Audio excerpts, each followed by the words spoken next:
മഹാനരായ നബി സല്ലല്ലാഹു അലൈഹി വസല്ലമ തങ്ങൾക്ക് എല്ലാ സംരക്ഷണവും നൽകുന്ന പ്രിയപ്പെട്ട അബൂ താലിബിനോട് അവർ ചോദിച്ച ചോദ്യമാണ്, ഞങ്ങളുടെ കുടുംബങ്ങളിൽ നിന്ന് മക്കയിലെ തറവാട്ടിൽ നിന്ന് ഇഷ്ടപ്പെട്ട ഒരാളെ നിങ്ങൾക്ക് തരാം, നിങ്ങൾ അയാളെ സംരക്ഷിച്ചോളൂ, പകരമായി നിങ്ങളുടെ മുഹമ്മദിനെ ഞങ്ങൾക്ക് വിട്ടുതരണം. ആ സമയത്ത് അബൂ താലിബ് പറഞ്ഞ ഒരു വർത്തമാനമുണ്ട്. അവരോട് പറഞ്ഞു, നിങ്ങളുടെ കുട്ടിയെ ഞാൻ വളർത്തുകയും എന്റെ മകനെ നിങ്ങൾക്ക് കൊല്ലാൻ തരുകയും ചെയ്യണമെന്നാണോ? വല്ലാഹി അത് സംഭവിക്കുകയില്ല. ഇഷ്ടപ്പെട്ട ആശയം പ്രബോധനം ചെയ്യാനുള്ള എല്ലാ സംവിധാനവും ഞാൻ ഒരുക്കി കൊടുക്കുമെന്ന് ഖുറൈശികളോട് സധൈര്യം പ്രഖ്യാപിച്ചയാളാണ് അബൂ താലിബ്. അവരോട് പലതവണയായി ഖുറൈശികൾ പറയുന്ന വാഗ്ദാനങ്ങൾ പലതുമുണ്ട്. നബി സല്ലല്ലാഹു അലൈഹി വസല്ലമ തങ്ങൾക്ക് ആ നേരം അത്രയും അവർ തണലായി താങ്ങായി കൂടെ നിന്നു. മഹാനരായ നബി സല്ലല്ലാഹു അലൈഹി വസല്ലമ തങ്ങളുടെ പ്രബോധനകാലം, വഹീന്റെ കാലം, ഹിറാ ഗുഹയിൽ മഹാനരായ സയ്യിദുനാ ജിബ്രീൽ അലൈഹിസ്സലാം എന്ന മലക്കിന്റെ സാമീപ്യത്തെ അല്ലാഹുവിന്റെ റസൂൽ അനുഭവിച്ച സമയം, ഈ പ്രയാസങ്ങളുടെ നടുവിൽ നബി തങ്ങളെ ചേർത്തു പിടിച്ചത് അവിടുത്തെ ജീവന്റെ പാതിയായ സയ്യിദത്തുനാ ഖദീജത്തുൽ കുബ്ര റളിയല്ലാഹു അൻഹയാണ്. ചരിത്രമെമ്പാടും വിശാലമാണ്, നമുക്കൊക്കെയും അറിയാം. അവർ രണ്ടുപേരും വഫാത്തായത് നുബുവത്തിന്റെ 10ാം വർഷമാണ്. ആ വർഷത്തെയാണ് ആമുൽ ഹുസ്ൻ, ദുഃഖത്തിന്റെ വർഷം. ആ വർഷം നബി സല്ലല്ലാഹു അലൈഹി വസല്ലമ തങ്ങൾ മറ്റൊരു സ്ഥലത്തേക്ക് കൂടി യാത്ര ചെയ്തു. നബി സല്ലല്ലാഹു അലൈഹി വസല്ലമ തങ്ങളുടെ കുടുംബങ്ങൾ ജീവിക്കുന്ന സഖീഫിലെ ത്വായിഫിന്റെ താഴ്വാരത്തേക്ക് അല്ലാഹുവിന്റെ റസൂൽ ചെന്നു. എന്നിട്ട് അവിടുത്തെ ആളുകളെ വിളിച്ചു, യാ അയ്യുഹൽ ഇഖ്വാൻ, ഹബീബായ നബി തങ്ങളുടെ പ്രിയപ്പെട്ട കുടുംബങ്ങളെ വിളിച്ചുകൊണ്ട് അല്ലാഹുവിന്റെ റസൂൽ പരിശുദ്ധമായ ദീനിന്റെ ആശയാദർശങ്ങളെ പരിചയപ്പെടുത്തുന്ന സമയം ത്വായിഫിന്റെ തെരുവോരങ്ങളിൽ നിന്ന് ഹബീബായ നബി സല്ലല്ലാഹു അലൈഹി വസല്ലമ തങ്ങൾക്ക് പിന്തുണ ലഭിച്ചില്ല എന്ന് മാത്രമല്ല, ത്വായിഫിന്റെ തെരുവോരങ്ങളിൽ കുട്ടികളെ കൊണ്ട്, ഭ്രാന്തന്മാരെ കൊണ്ട് അല്ലാഹുവിന്റെ ഹബീബിനെ അവർ കല്ലെറിയിച്ചു. വളരെ പ്രയാസത്തോടെ അല്ലാഹുവിന്റെ ഹബീബ് സല്ലല്ലാഹു അലൈഹി വസല്ലമ മക്കയിലേക്ക് മടങ്ങി വന്നു.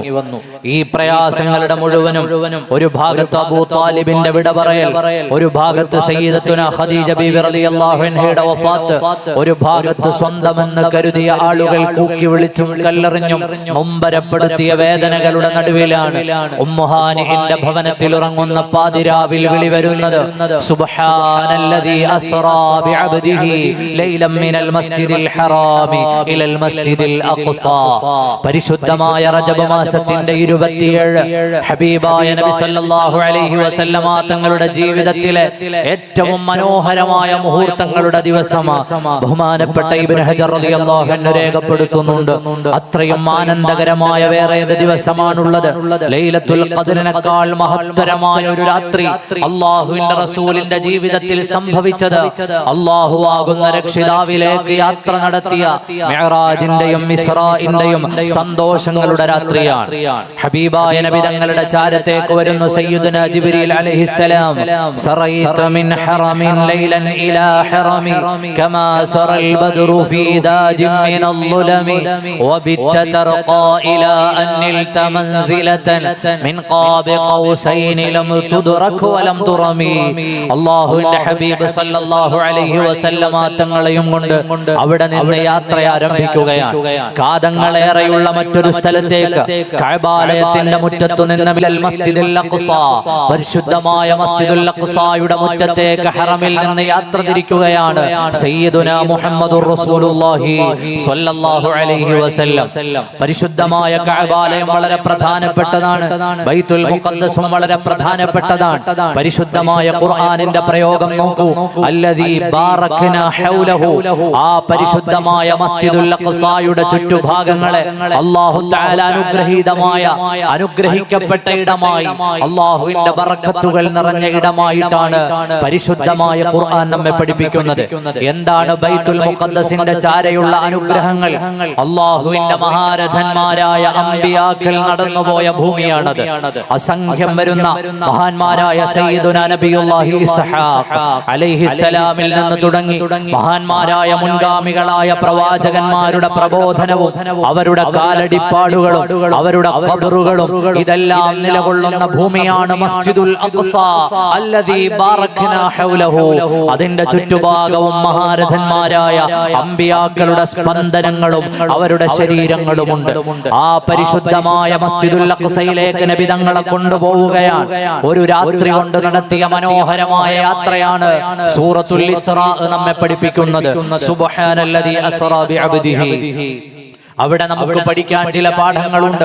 ഒന്ന്, എല്ലാ പ്രയാസങ്ങൾക്കും അപ്പുറം അല്ലാഹു ആകുന്ന രക്ഷിതാവ് തുറന്നിടുന്ന വലിയൊരു വാതിലുണ്ട്. അബൂ താലിബിന്റെ മരണം, ഖദീജ ബീവിയുടെ മരണം, ത്വായിഫിലെ കല്ലേറ്, എല്ലാ പ്രതിസന്ധികളുടെ നടുത്തളത്തിലും പ്രയാസങ്ങളുടെ നടുവിൽ നിന്ന് അവിടുത്തെ പ്രിയപ്പെട്ട മുഹമ്മദുർ റസൂൽ സ്വല്ലല്ലാഹു അലൈഹി വസല്ലമ തങ്ങളെ വിളിച്ചു കൊണ്ടുപോയത് അങ്ങോട്ടാണ്. ലിനുരിയഹു മിൻ ആയാതി റബ്ബിഹിൽ കുബ്റാ. രക്ഷിതാവാകുന്ന റബ്ബ് അന്ന് വരെ ഒരു കണ്ണും കണ്ടിട്ടില്ലാത്ത, ഒരു കാതും അനുഭവിച്ചിട്ടില്ലാത്ത, ഒരു ദേഹവും ചെന്നു ചേർന്നിട്ടില്ലാത്ത വിശാലമായ സന്തോഷത്തിന്റെ ഇടത്തേക്കാണ് മുഹമ്മദുർ റസൂലുള്ളാഹി സ്വല്ലല്ലാഹു അലൈഹി വസല്ലമ തങ്ങളെ കൂട്ടിക്കൊണ്ടുപോയത്. ഓ മുഅ്മിനീങ്ങളെ, പ്രയാസങ്ങൾ ഉണ്ടാകാം, വിഷമങ്ങൾ ഉണ്ടാകാം, സങ്കടങ്ങൾ ഉണ്ടാകാം, പ്രാരാബ്ധങ്ങൾ ഉണ്ടാകാം, പല പ്രതിസന്ധികളെയും തരണം ചെയ്യേണ്ട സാഹചര്യങ്ങൾ നമ്മുടെ മുമ്പിൽ ഉണ്ടാകാം. എന്നാൽ അതിനെല്ലാം അപ്പുറം അല്ലാഹു ആകുന്ന രക്ഷിതാവ് നമുക്ക് തുറന്നിടാൻ പോകുന്ന അവസരങ്ങളുടെ വലിയൊരു ആകാശമുണ്ട്. സന്തോഷങ്ങളുടെ വലിയ സോപാനങ്ങളുണ്ട്. സ്വർഗമുണ്ട്. ആനന്ദത്തിന്റെ ആരാമങ്ങൾ തുറന്ന് രക്ഷിതാവായ റബ്ബ് നമ്മെ ക്ഷണിക്കുമെന്ന പ്രതീക്ഷ. ആനന്ദത്തിന്റെ ആരാമങ്ങൾ തുറന്ന് നമ്മുടെ രക്ഷിതാവ് നമ്മെ കൈപിടിക്കുമെന്ന പ്രതീക്ഷ ഇസ്രാഇന്റെ സന്ദേശമാണ്. ഹബീബ് മുഹമ്മദുർ റസൂലുള്ളാഹി സ്വല്ലല്ലാഹു അലൈഹി വസല്ലമ തങ്ങളുടെ ജീവിതത്തിന്റെ മെസ്സേജാണ്. നാം ആരും പ്രതീക്ഷിക്കാത്ത സന്തോഷത്തിലേക്ക് രക്ഷിതാവ് നമ്മെ കൈപിടിക്കും. എല്ലാ പ്രതിസന്ധികളുടെ നടുവിൽ നിന്നും നമ്മൾ ഒരു വലിയ സന്തോഷം അനുഭവിക്കുന്ന നിമിഷം ആസ്വദിക്കുക തന്നെ ചെയ്യുമെന്ന ശുഭപ്രതീക്ഷയാണ് ഇസ്രാഇന്റെ സന്ദേശമായി നമ്മുടെ ഹൃദയത്തിൽ ഒന്നാമതായി രേഖപ്പെടുത്തേണ്ടത്. രണ്ടാമത്, നബി സല്ലല്ലാഹു അലൈഹി വസല്ലമ തങ്ങളുടെ യാത്ര. അത്രയും വലിയൊരു യാത്ര ഒരു രാത്രി കൊണ്ട് സാധ്യമാണോ എന്ന് ചോദിക്കുന്ന ആളുകൾ ഉണ്ടാകാം. നാം ആലോചിച്ചു നോക്കൂ. ഒരു 10 കൊല്ലം മുമ്പ് ഒരു മനുഷ്യൻ പറയുകയാണ്, തിരുവനന്തപുരത്ത് നിന്ന് കാസർഗോഡ് വരെ എനിക്ക് യാത്ര ചെയ്യാൻ 5 മണിക്കൂർ മതി, അല്ലെങ്കിൽ 6 മണിക്കൂർ മതി എന്ന് പറഞ്ഞാൽ നമ്മൾ പറയും അതൊരിക്കലും സാധ്യമല്ല. അതിനനുകൂലമായ സാഹചര്യങ്ങളൊന്നുമില്ലാത്തത് കൊണ്ട് തന്നെ നമുക്ക് അത്തരം ഒരു യാത്രയെ കുറിച്ച് ചിന്തിക്കാൻ കഴിയില്ല.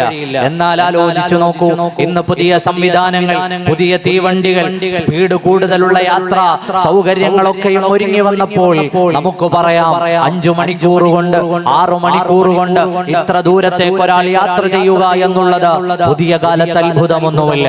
ദുബൈയിൽ നിന്ന് അബുദാബിയിലേക്ക്, ഷാർജയിലേക്ക്, മറ്റേതെങ്കിലും എമിറേറ്റ്സുകളിലേക്ക് യാത്ര ചെയ്യുന്നവർക്കറിയാം, ഓരോ ദിവസവും പുതിയ പുതിയ വാഹന സൗകര്യങ്ങൾ വരുന്നുണ്ട്, ഹൈപ്പർ ലൂപ്പുകൾ വരുന്നുണ്ട്. കണ്ണടച്ചു തുറക്കുന്ന സമയം കൊണ്ട് ഒരു സ്ഥലത്തു നിന്ന് മറ്റൊരിടത്തേക്ക് യാത്ര ചെയ്യാൻ കഴിയുന്ന സംവിധാനങ്ങൾ ആധുനിക ലോകത്തെമ്പാടുമുണ്ട്. അതിനെല്ലാം അപ്പുറം നമ്മൾ ആലോചിച്ചു നോക്കൂ, ആകാശത്തൊരു കൂട്ടം ആളുകൾ താമസിക്കുന്നുണ്ട്. സുനിത വില്യംസ് എന്ന സ്ത്രീ എവിടെയാണ് താമസിക്കുന്നത്?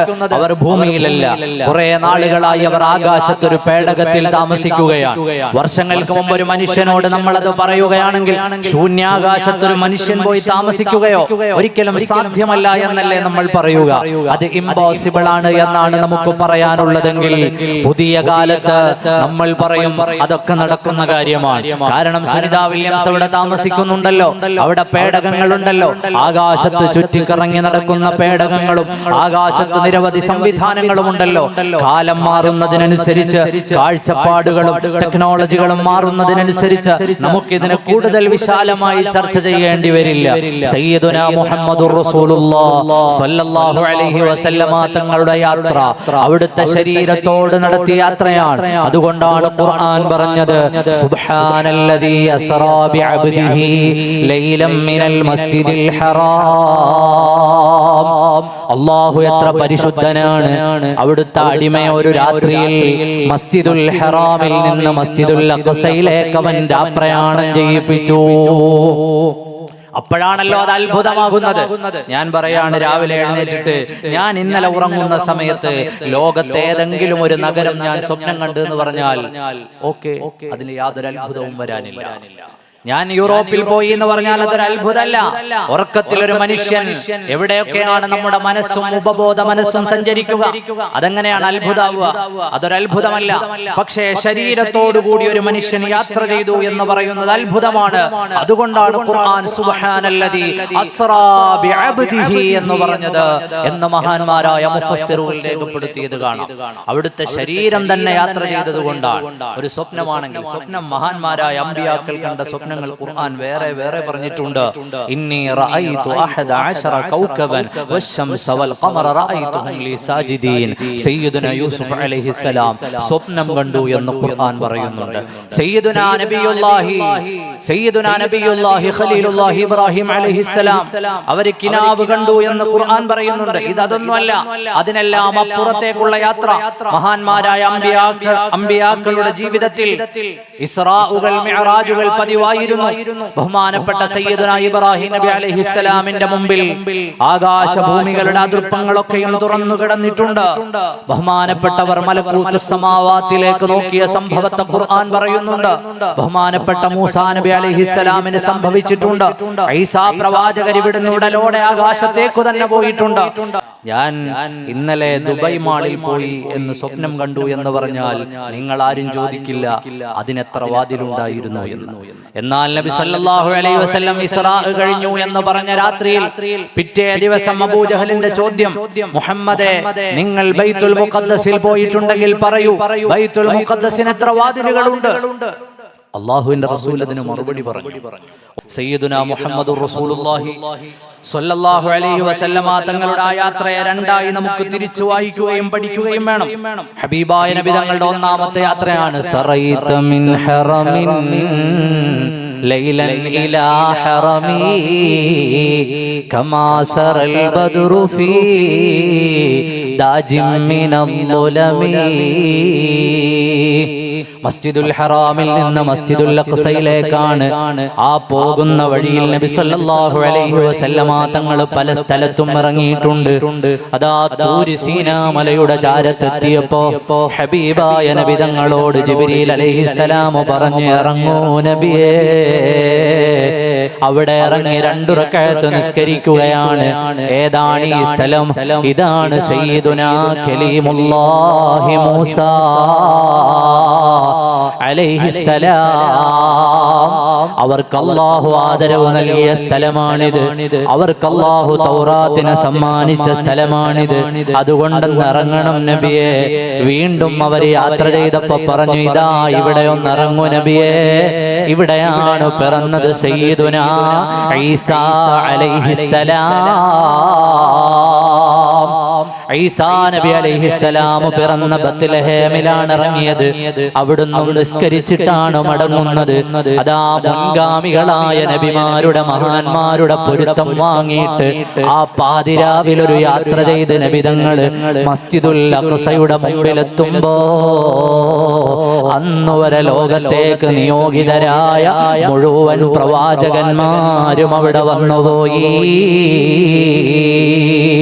وقدمتك جميع الأنبياء بها والرسل تقديم مخدوم على خدمي. എല്ലാ നബിമാരും ബൈത്തുൽ മുഖദ്ദസിന്റെ മുമ്പിലുണ്ടെന്തിനാണ്? അല്ലാഹുവിന്റെ പ്രവാചകരെ സ്വീകരിക്കാൻ, അവിടുത്തേക്ക് ആശംസകൾ അറിയിക്കാൻ, അവിടുത്തേക്ക് സ്വാഗതം പറഞ്ഞു കൂട്ടിക്കൊണ്ടുവരാൻ. ബൈത്തുൽ മുഖദ്ദസ് നിറഞ്ഞ പ്രവാചകന്മാരാണ്. ബൈത്തുൽ മുഖദ്ദസിന്റെ മുമ്പിലെത്തിയപ്പോൾ ഖലീലുല്ലാഹി ഇബ്രാഹിം നബി അലൈഹിസ്സലാമുണ്ട്, കലീമുല്ലാഹി മൂസാ നബി അലൈഹിസ്സലാമുണ്ട്, റൂഹുല്ലാഹി ഈസാ നബി അലൈഹിസ്സലാമുണ്ട്. എല്ലാവരും ചേർന്നിട്ടോ റഹിബു ളാഹികം വബസീമാ സല്ലു അലൈഹി വസല്ലിമു തസ്ലീമാ. പുഞ്ചിരിച്ചുകൊണ്ട് അല്ലാഹുവിന്റെ റസൂലിനെ അവർ സ്വീകരിച്ചു. അവരുടെ ഇമാമായി നിന്നു മുഹമ്മദുർ റസൂലുള്ളാഹി സല്ലല്ലാഹു അലൈഹി വസല്ലം. അന്ന് ബുറാഖിനെ ബന്ധിച്ചിരുന്ന വട്ടക്കണ്ണി ഇപ്പോഴും ബൈത്തുൽ മുഖദ്ദസിന്റെ മതിലിന്റെ ചാരത്തൊരിടത്ത് കാണാൻ കഴിയും. അവിടേക്ക് യാത്ര ചെയ്ത ആളുകൾ കൂട്ടത്തിൽ പലരും ഉണ്ടാവും, കണ്ടിട്ടുണ്ടാവും. അല്ലാഹു തആല അതൊക്കെ കാണാൻ നമുക്ക് തൗഫീഖ് നൽകുമാറാകട്ടെ. നബി സല്ലല്ലാഹു അലൈഹി വസല്ലം തങ്ങൾ അന്ന് മിഅ്റാജിന്റെ രാവിൽ ഉയർന്നു പൊങ്ങിയ കയറി നിന്നപ്പോൾ അവിടെ നിന്ന് ആകാശത്തേക്ക് ഉയർന്നു പോയ പാറ ഇന്നുമുണ്ട് ബൈത്തുൽ മുഖദ്ദസിൽ. അതിന്റെ മേലെയാണ് ബൈത്തുൽ മുഖദ്ദസിന്റെ ചിത്രം കാണുമ്പോൾ നമ്മൾ മനോഹരമായ സ്വർണ്ണവർണ്ണങ്ങളുള്ള ഒരു താഴികക്കുടം കാണാറില്ലേ? ആ മനോഹരമായ കുബ്ബ നിർമ്മിക്കപ്പെട്ടിരിക്കുന്നത് മുസ്തഫായ നബി തങ്ങൾ മിഅ്റാജിന് പോയതിന്റെ മേലെയാണ്. ഇതിന്റെ അടയാളങ്ങളൊക്കെ ഇന്ന് ലോകത്തുണ്ട്. നബി സല്ലല്ലാഹു അലൈഹി വസല്ലം തങ്ങളെ യാത്രയുടെ ഒന്നാമത്തെ ഘട്ടമാണ് അവസാനിപ്പിക്കുന്നു. അല്ലാഹുവിന്റെ റസൂൽ സല്ലല്ലാഹു അലൈഹി വസല്ലം തങ്ങൾ ഇസ്രാഇന്റെ രാത്രിയിൽ പല കാഴ്ചകൾ കണ്ടു. അതിലൊന്നാണ്, ഞാൻ സയ്യിദുനാ മൂസ അലൈഹിസ്സലാമിന്റെ ഖബറിന്റെ അരികിലൂടെ നടന്നപ്പോൾ കാന യുസല്ലി ഫീ ഖബരിഹി, മൂസാ നബി അലൈഹിസ്സലാം ഖബറിൽ നിസ്കരിക്കുകയായിരുന്നു എന്ന് മുഹമ്മദുർ റസൂലുള്ളാഹി സ്വല്ലല്ലാഹു അലൈഹി വസല്ലം. അതേ മൂസാ നബിയെ പിന്നെയും കണ്ടത് ബൈത്തുൽ മുഖദ്ദസിന്റെ മുമ്പിലാണ്. അവിടെ ചെന്നപ്പോൾ മൂസാ നബി അലൈഹിസ്സലാം അവിടെ ഉണ്ട്. എന്താണ് അതിന്റെ അർത്ഥം? മഹാന്മാരായ അമ്പിയാക്കളിൽ പലരെയും ഭൂമിയിൽ നിന്നും കണ്ടു, ആകാശത്തു നിന്നും കണ്ടു. അല്ലാഹു സുബ്ഹാനഹു വ തആല ആദരിച്ച മഹാനുഭാവന്മാരായ അമ്പിയാക്കൾ, സ്വാലിഹീങ്ങൾ, അവരുടെ അർവാഹുകൾക്കുള്ള പ്രത്യേകതയും അല്ലാഹു അവർക്ക് നൽകുന്ന കഴിവും പദവിയൊക്കെയാണ്. ഒരിടത്ത് കണ്ട മൂസാ നബിയെ വീണ്ടും കണ്ടു, പിന്നെയും ആകാശത്ത് വെച്ച് കണ്ടു സയ്യിദുനാ മുഹമ്മദുർ റസൂലുള്ളാഹി സ്വല്ലല്ലാഹു അലൈഹി വസല്ലം. ഇസ്രാഉം മിഅ്റാജും പറയാൻ നമ്മുടെ ഈ ഒരു പരിമിതമായ സമയം മതിയാവുകയില്ല. അത് രണ്ടും നമ്മെ പഠിപ്പിക്കുന്നത് നമ്മുടെ ഈമാനിനെ ഉറപ്പിക്കുവാനുള്ള പാഠങ്ങളാണ്. ഒരു രാത്രിയിൽ പ്രവാചകർ യാത്ര ചെയ്ത് തിരിച്ചു വന്നു എന്നറിഞ്ഞപ്പോൾ മക്കയിലെ ജനങ്ങൾ പരിഹസിച്ചു. സയ്യിദുനാ അബൂബക്കർ സിദ്ദീഖ് റളിയല്ലാഹു അൻഹുവിന്റെ അടുക്കലേക്ക് അവർ ചെന്നിട്ട് പറഞ്ഞു, അറിഞ്ഞോ നിങ്ങളുടെ മുഹമ്മദ് നബി സല്ലല്ലാഹു അലൈഹി വസല്ലം ഇന്നലെ ബൈത്തുൽ മുഖദ്ദസിലേക്ക് പോയി എന്ന് പറയുന്നുണ്ട്. ഉടനെ സയ്യിദുനാ അബൂബക്കർ സിദ്ദീഖ് റളിയല്ലാഹു അൻഹുവിന്റെ ചോദ്യം, അല്ലാഹുവിന്റെ റസൂൽ അത് പറഞ്ഞോ? ശത്രുക്കൾ പറഞ്ഞു, അതെ പറയുന്നുണ്ട്, എന്നാൽ ഞാൻ അത് വിശ്വസിച്ചു എന്ന് സയ്യിദുനാ അബൂബക്കർ സിദ്ദീഖ് റളിയല്ലാഹു അൻഹു. അതിന്റെ ലോജിക്കൊന്നുമല്ല, എന്റെ ഈമാനാണ് എനിക്ക് വലുത്. അതിന്റെ ലോജിക്കല്ല എന്റെ ഈമാൻ, ഞാൻ അത് വിശ്വസിച്ചിരിക്കുന്നു. അല്ലാഹുവിന്റെ റസൂൽ അത് പറഞ്ഞിട്ടുണ്ടെങ്കിൽ അത് സത്യമാണ്. സയ്യിദുനാ സിദ്ദീഖ് റളിയല്ലാഹു അൻഹുവിന്റെ ഈമാൻ കൂടിയാണ് പരിശുദ്ധമായ ഇസ്രാഇന്റെയും മിഅ്റാജിന്റെയും പാഠം. അല്ലാഹു റബ്ബുൽ ആലമീനിൽ വിശ്വസിക്കാൻ, നബി സല്ലല്ലാഹു അലൈഹി വസല്ലം തങ്ങളിൽ വിശ്വസിക്കാൻ നമ്മുടെ മനസ്സിനെ നമ്മൾ ചിട്ടപ്പെടുത്തി ഈമാനികമായി നല്ല ഖുവ്വത്തുള്ളവരാകണം. ഈ വരുന്ന ചൊവ്വാഴ്ചയാണ് നമ്മുടെ നാട്ടിലെ മിഅ്റാജ് ദിനം. റജബ് 27 അന്ന് നോമ്പ് സുന്നത്തുള്ള ദിവസമാണ്. ഒരു മാസത്തിന്റെ അവസാനത്തിലെ 3 ദിവസം നോമ്പ് സുന്നത്തുണ്ട്. അതിനുമപ്പുറം ബഹുമാനപ്പെട്ട ഇമ്മത്തുകൾ റജബ് 27ന്റെ നോമ്പ് സുന്നത്താണ് എന്ന് പഠിപ്പിക്കുന്നുണ്ട്. കഴിയുന്നവരൊക്കെയും ആ നോമ്പെടുക്കണം എന്ന് മാത്രമല്ല, 14 രാത്രികൾ ഇബാദത്ത് കൊണ്ട് ധന്യമാക്കാൻ പഠിപ്പിച്ച സ്ഥലത്ത് മഹാന്മാരായ പണ്ഡിതന്മാർ പറഞ്ഞു, അതിലെ ഒരു രാത്രി നമ്മുടെ ഉമ്മത്തിന്റെ നായകരായ മുഹമ്മദുർ റസൂലുള്ളാഹി സ്വല്ലല്ലാഹു അലൈഹി വസല്ലം തങ്ങൾക്ക് അല്ലാഹു സന്തോഷങ്ങളൊക്കെയും വാരിക്കോരി നൽകിയ റജബ് 27ന്റെ രാത്രിയാണ്. അപ്പൊ മിഅ്റാജിന്റെ രാവിൽ കാര്യമായി റബ്ബിനോട് ദ്വാരക്കണം. മിഅ്റാജിന്റെ പകലിൽ നോമ്പെടുക്കണം. ബഹുമാനപ്പെട്ട ഇമാം അബൂ ഹാമിദ് അൽ ഗസ്സാലി റളിയല്ലാഹു അൻഹു അവിടുത്തെ ഇഹ്യയിൽ രേഖപ്പെടുത്തിയത് കാണാം. മൻ സാമ യൗമ 27 മിൻ റജബ്, റജബ് 27ൽ ഒരാൾ നോമ്പെടുത്താൽ കതബല്ലാഹു ലഹു സിയാമ 60 ശഹ്റാ, അവന് 60 മാസം നോമ്പെടുത്ത പ്രതിഫലമുണ്ടെന്ന് ബഹുമാനപ്പെട്ട ഇമാം അബൂ ഹാമിദ് അൽ ഗസ്സാലി റളിയല്ലാഹു അൻഹു അവിടുത്തെ ഇഹ്യയിൽ രേഖപ്പെടുത്തിയിട്ടുണ്ട്.